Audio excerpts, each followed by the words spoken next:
Overthink, बहुत ज़्यादा सोच रहे हो यार। ये इतनी गंभीर समस्या बन चुकी है जो कि स्टूडेंट तैयारी कर रहे हैं, जो भी एस्पिरेंट है उनके अंदर, यूपीएससी हो एसएससी हो, कोई भी स्टूडेंट हो, सबके अंदर ये दिक्कत आ चुकी है कि ओवरथिंक की बीमारी हो चुकी है।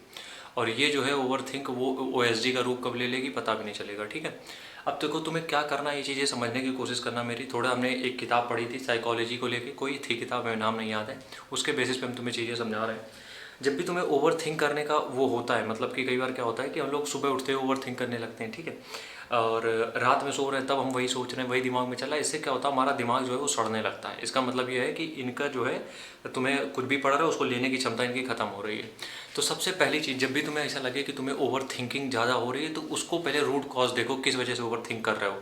अगर तुम पढ़ाई को लेकर ओवर थिंक कर रहे हो तो इट्स गुड, एक लिमिट तक तो अच्छा है कि अगर तुम पढ़ाई को लेकर ओवर थिंक कर रहे हो कि यार सिलेबस मेरा इतना पड़ा है, कैसे निपटाएंगे, तो ये चीज़ तो अच्छी है, ठीक है, एक लिमिट तक अच्छी है, लेकिन इसको भी एक्सीड मत होने दो। थोड़ा बहुत तो टेंशन इसके लिए अच्छी है, लेकिन पढ़ाई के अलावा जितनी भी चीज़ें अगर तुम्हारे दिमाग में आ रही कि तुम्हारी गर्लफ्रेंड छोड़ के चली जाएगी या छोड़ के चली जाएगी, तो इसको जड़ से पहले ख़त्म करना पड़ेगा। देखो, हम अगर यहाँ पे कोई भी तुम्हें मोटिवेशन दे दें आके कि यार मत सोचो, कुछ भी जो होगा देखा जाएगा, नहीं होता है। वो 2 दिन होगा, तीसरे दिन से फिर वापस से तुम ढुल हो जाओगे।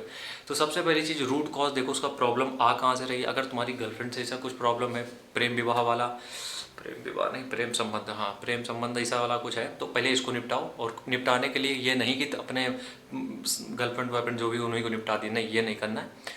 चीज़ें सॉर्ट करने की कोशिश करो, ठीक है, चीज़ें सॉर्ट करने की कोशिश करो, नहीं होती ख़त्म कर दो। समझ रहे हो मेरी बात? चीज़ों सॉर्ट करने की कोशिश करो। सॉर्ट करने का मतलब ये है कि ओवर थिंक तुम तभी करते हो जब तुम्हें लगता है कि तीसरा कोई इन्वॉल्व हो रहा है। तो चीज़ें क्लियर कर लो कि वाकई में अगर तीसरा कोई है तो बोल दो, तो ख़त्म कर दो, ख़त्म बात। किसी की लाइफ में ज़बरदस्ती मत घुसो, ठीक है।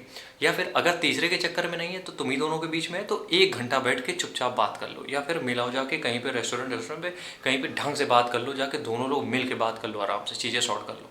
सबसे पहली चीज़ ये। दूसरी चीज़ है, ओवर थिंक की चीज़ें जो होती हैं वो कई बार क्या होता है, हमें पता ही नहीं होता हम सोच कर रहे हैं, बस हम सोच रहे होते हैं। ओवर थिंक का मतलब एक ये भी होता है कि वो डिप्रेशन का रूप होता है, जो कि हम सोच रहे होते हैं लेकिन हमें पता नहीं होता हम सोच क्या रहे हैं।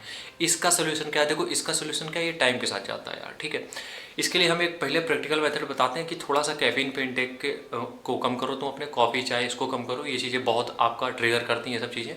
अगला काम इसी में क्या करना है, जब ओवर थिंक हो रहा हो तुम्हें बाकी सब चीज़ों को लेके, तो उसमें ये करना है तुम्हें कि मेडिटेशन थोड़ा सा करो यार। मेडिटेशन का मतलब क्या होता है, अपनी ब्रीद को तुम समझो, ठीक है। ये कोई सन्यासी वाली संत वाली हम बातें नहीं बता रहे हैं, हम जो प्रैक्टिकल है वो चीज़ें बता रहे हैं। मेडिटेशन ट्राई करो, 5 मिनट का मेडिटेशन तुम्हारे लिए रामबाण साबित होगा। सिर्फ 5 मिनट, ज़्यादा देर नहीं करना है, 5 मिनट का मेडिटेशन डेली करो, ये तुम्हारी ओवर थिंकिंग को कम कर देगा। तीसरी चीज़, वर्कआउट।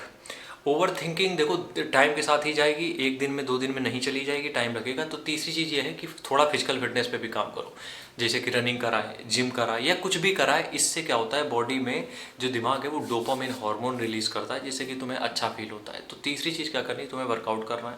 और वो भी ये नहीं कि तुम लगे पड़े हो, नहीं, 45 मिनट 1 घंटा। उसके बाद अगला काम क्या कर सकते हो, उसके बाद काम ये कर सकते हो कि अपने सब्जेक्ट्स को जो है वो मतलब एक दिन में एक सब्जेक्ट नहीं, कई सारे मल्टीपल सब्जेक्ट लेके चलो, जब भी तुम्हें इस चीज़ की दिक्कत हो रही है। और ये सबसे प्रैक्टिकल वे है। तुम एक ही सब्जेक्ट को बार बार पढ़ रहे हो तो क्या होता है, उस जो सब्जेक्ट को पढ़ रहे हो उसके पीछे थोड़ा सा इंटरेस्ट कम होने लगता है, जिसकी वजह से हो सकता है तुम फिर चीज़ों में सोचने चले जाओ। इस वजह से हर 1 घंटे में सब्जेक्ट को बदलते रहो।